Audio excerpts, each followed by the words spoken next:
Hi everyone, welcome back to Buddha Armory, and thanks for watching. What I have here on the table is the Panzer Arms EG200. This is a 12 gauge gas operated semi-automatic shotgun, and what I'd like to do is give you a demo of the features that it has, and let's go from tip to butt and see what we have. The barrel on the EG200 is 18.5 inches. Cool feature is this is threaded for Beretta Benelli mobile chokes. With the packaging, you get yourself a cylinder choke, a modified, and a full. I actually have inside the barrel a Carlson's flush-mounted improved cylinder choke. I like to shoot rifled slugs a lot in addition to double-aught buck, and for me I think improved cylinder in that situation works best. Barrel has a white dot, you can sort of see on the end right here, sight there. Moving along, this here is a +1 magazine extension that was not on the shotgun when it was in the packaging. This was included in the packaging because, from my understanding, is due to import restrictions, the magazine in a semi-auto shotgun, maybe even for others as well, cannot exceed 5 rounds.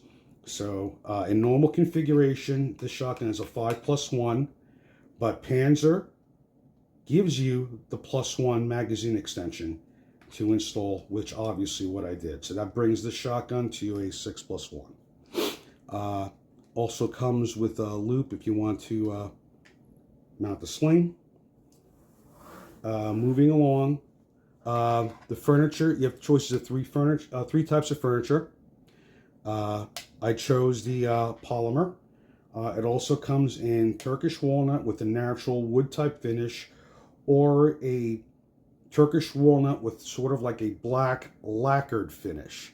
I went with the polymer. Aside from being slightly less expensive, I think it matched best with the coating on the rest of the gun. Another interesting feature, this gun comes, as I said, it's gas operated. It comes with 2 gas pistons, a light gas piston and a heavy gas piston. The light gas piston, based off my research and my own experience, is for 2 3/4 inch shells, and the heavy gas piston is supposed to be used for 3-inch shells. As an experiment, when I first got it, I tried using the heavy piston with 2 3/4 inch high velocity rifled slugs, and the gun would not cycle after 2 rounds. It would just jam up. Switched to the light piston, and it ran flawless. So although it's not necessarily written in the literature, from my experience, if you're only shooting 2 3/4, stay with the light piston. Anyway, so moving along.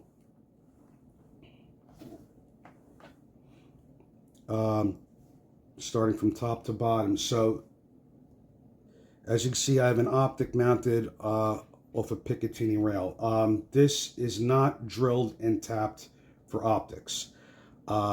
It does have a dovetail on the top, and as a result, I mounted in a dovetail to Picatinny rail adapter, which allowed me to mount a red dot in addition to a compact weapons flashlight. My experience, so long as you use a little bit of blue Loctite when you're mounting the rails on, it only moves a little bit after 30 or so rounds of heavy loads like buckshot and slugs. I may go ahead and take it to a gunsmith to have it drilled and tapped. We'll see. Moving down from here, this is not the original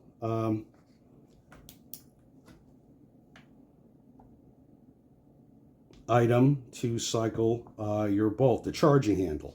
The original charging handle was a concave style, which it was adequate. I kind of like having more of a grip when I'm cycling a firearm, so I got myself, I think it was from G-Force Arms. They sell a oversized charging handle that fits most Turkish semi-auto shotguns, and it fit no problem on this one.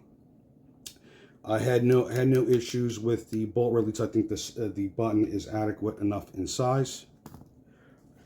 For removing the trigger group, it's only one pin. It can be stubborn in the beginning, so just give you a heads up there.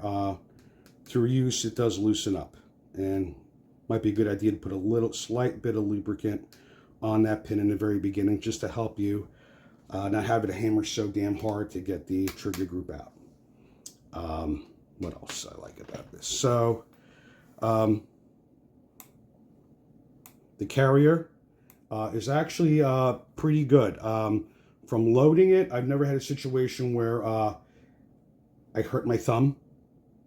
I know with some folks, some of these carrier latches are really sharp on the on-budget tier shotguns. This one is not it. Also a nice little touch, I don't know if you can see in there, but the magazine follower is actually a red aluminum, which makes it easy to see if you want to see whether or not your shotgun is empty or not. So that's kind of like a nice little thing that they offer, which is cool. Moving on to the back. In addition to the +1 magazine extension that Panzer puts into the box when you purchase one, they also provide a bird's head grip. So you can swap out the stock and mount in a bird's head grip. I personally have no interest in using a bird's head grip. I like, especially if I'm using a sight, I don't think I'm going to be able to get a good grip on it when I'm shooting. And for me personally, I think using a bird's head grip means you're actually shooting low, like by your waist. Maybe having a laser might be better to help aim, but I'm not a fan of using a bird's head grip to shoot. I like to use a stock going up on my shoulder. So anyway, the stock, unlike some shotguns, there is no recoil spring that goes into the stock.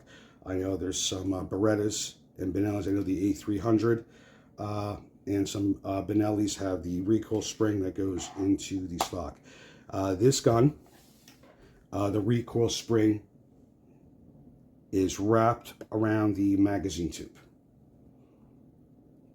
connecting to the action bars and of course the bolt. So, which is why I believe they were able to offer the bird's head grip, because there's no no recoil spring housing going into the rear. Shooting. The original, the factory recoil pad is adequate, not great. If you're going to be shooting 25 or more rounds of high velocity buckshot or rifled slugs for that matter, I would recommend a slip-on recoil pad.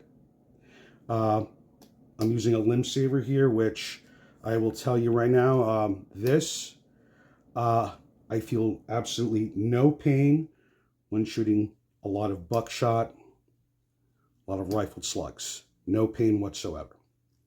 So I would recommend that. These come in a 1-inch or 1/2-inch length of pull edition. This one is the 1-inch because the barrel itself is not that long, so the 1-inch works just fine for me. What I do like also, as I mentioned, there's swivels to mount a sling for it, and I do have one for it as well.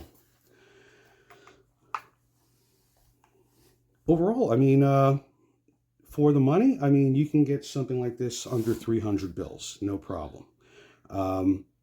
With a little bit of work and some customizations to your taste, I think it still comes in at a very, very reasonable price. I've had a couple of folks when I'm at the range shooting this come up to me, and I'm gonna guess that they're not avid shotgun shooters. Probably maybe more focused, better with pistols and AR platforms, asking me if this is a Beretta, and it's happened on more than one occasion. And I said no, but I can kind of understand, because there's some references to the style. Like if you look at some photos of a Beretta 1301 Tactical or an A300 Ultimate Patrol, there's some styling cues that this shares with them. Although, you know, someone who's knowledgeable with shotguns know they're clearly different. But there are, you know, at a blink of an eye, the way I have it set up, there's some similarities. But clearly they're completely different guns. I mean, those the Beretta, the 1301 and the A300 Ultimate Patrol are excellent firearms. This gun, I will tell you, if you keep it cleaned and lubed, and I do that after every 30 rounds or so when I'm shooting buckshot and slugs, because, you know, it's a gas operated shotgun, and the gas pistons, when I take them out, they are dirty. So I recommend definitely cleaning it after every use, especially when new. You definitely want to clean everything, give it a good lubrication, action bars, the bolt, and for me, doing that regimen has allowed the gun to be extremely reliable for me. Aside from that issue with me using the heavy piston, where when cycle, that was the only issues I had. As soon as I went to that light piston, buckshot, slugs, 2 3/4 inch, mind you. I really don't shoot 3-inch. I prefer 2 3/4 because the bulk of this is more of a range toy and maybe a home defense. I really have no needs for 3-inch Magnum. So, but using that light piston, I've never had any issues with any high brass stuff. So that's it for me. I will be attaching a video of me shooting the EG200 at the range. So hang in there, and we'll go to that shortly. In the meantime, thanks for watching. We'll talk soon. Bye for now. And here we go.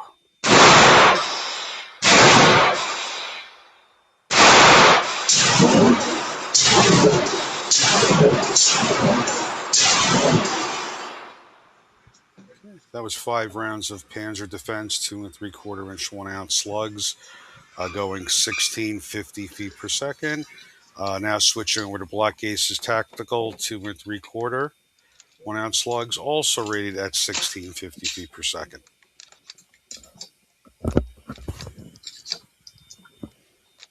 Going 5 rounds on this one as well.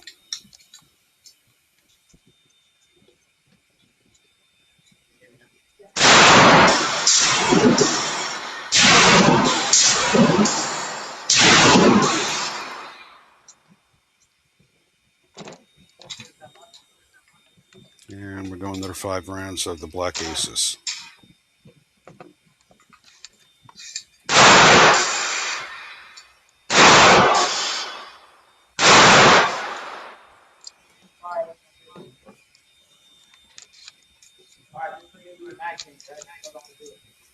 Alright, 3 rounds, 10 seconds. 3 rounds, 10 seconds. Ready? Fire.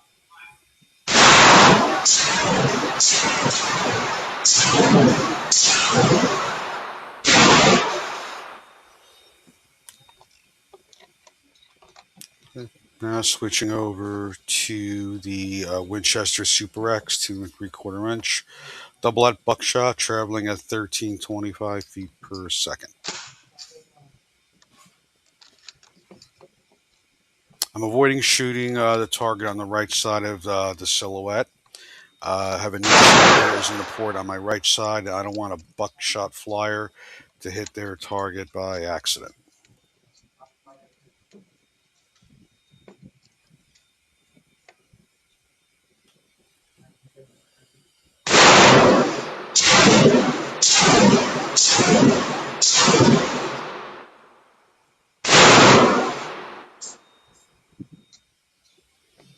Okay, no failures with the Winchester. We'll do another 6 rounds and see how it goes.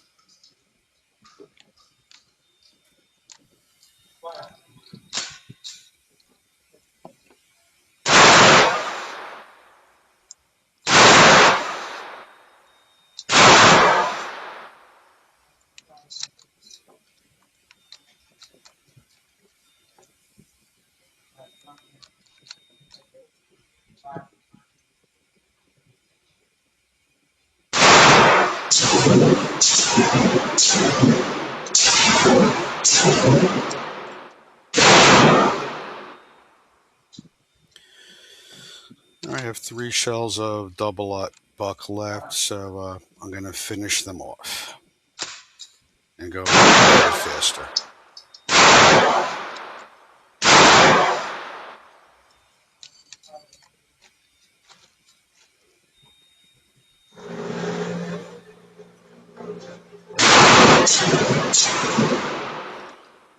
And that's it for the Panzer EG200. Thanks for watching. Like and subscribe. And I think I got him. Bye for now.